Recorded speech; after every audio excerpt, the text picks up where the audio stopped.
அனைவருக்கும் வணக்கம். மாசி மகம் பற்றிய சில தகவல்களை நாம் தெரிந்து கொள்வோம். பிரளயம் என்னும் அழிவு காலம் நெருங்கியது. வெள்ளம் சூழ்ந்ததால் உலகம் அழியுமே என வருந்திய பிரம்மா தனது படைப்பு கருவிகளை காக்க சிவனின் உதவியை நாடினார். ஒரு கும்பத்தை எடு, அதில் அமுதத்தை நிரப்பு, படைப்பு கருவிகளை உள்ளே வைத்து கும்பத்தின் வாயில் மாவிலை தேங்காய் வை, குடத்தின் 4 புறமும் வேதங்கள், ஆகமங்கள், இதிகாசங்கள், புராணங்களை வை, நூலை சுற்று, ஒரு உரியில் அந்த கும்பத்தை வை, பிரளய வெள்ளத்தில் மிதக்க விடு, மற்றதை பார்த்து கொள்கிறேன் என்றார் சிவன். பிரம்மாவும் அப்படியே செய்தார். மிதந்த கும்பம் ஓரிடத்தில் நின்றது. வேடன் வடிவில் தோன்றிய சிவன் அம்பு வில்லுடன் வந்து கும்பத்தின் மீது அம்பு தொடுத்தார். கும்பத்தின் கோணம் முற்பகுதி உடைந்தது. அந்த குடமூக்கு கும்பகோணம் என பெயர் பெற்றது. கும்பம் உடைய அதனுள் இருந்த அமுதமும் தரையில் சிந்தியது. அதுவே மகாமக குலம். கும்பத்தில் இருந்த பொருட்கள் அங்கங்கே சிதறின. தர்பை ஒரு லிங்கமாக மாறியது. கும்பத்தின் மேலிருந்த தேங்காய் நாரிகேள லிங்கம் என பெயர் பெற்றது. நாரிகேளம் என்றால் தென்னை. அமுதம் சிதறி கிடந்த மணலை சிவன் கையில் எடுத்து லிங்கமாக வடித்தார்.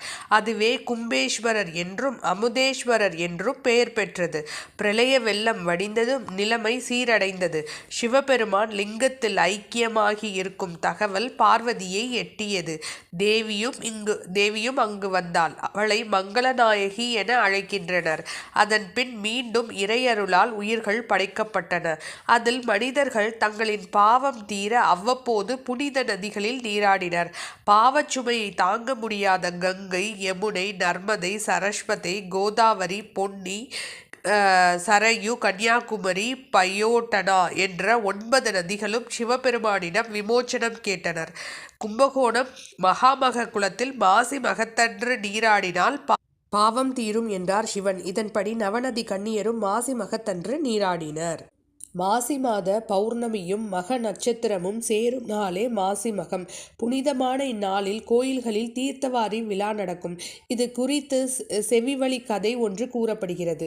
வருண பகவானுக்கு தோஷம் பிடித்ததால் யாரும் அறியாதபடி கடலுக்கடியில் மறைந்திருந்தார். அங்கேயே சிவனை வேண்டி தவமிருக்க தோஷம் நீங்க பெற்ற நாளே மாசி மகம். மகிழ்ச்சியில் ஒரு வேண்டுகோள் விடுத்தார் வருணன். எங்கெல்லாம் நீர்நிலை காணப்படுகிறதோ அங்கெல்லாம் மாசி மகத்தன்று தீர்த்தவாரி நீராட எழுந்தருள வேண்டும் என்று அன்று நீராடுவோரின் பாவங்களை போக்கி அருள வேண்டும் என்றார். இதன் அடிப்படையில் மாசிமக விழா நடக்கிறது. இந்நாளில் நீர்நிலைகளுக்கு செல்லாவிட்டால் கவலை வேண்டாம். வீட்டில் இருந்தபடி நீராடலாம். வருண பகவானை பிரார்த்தித்தால் மட்டுமே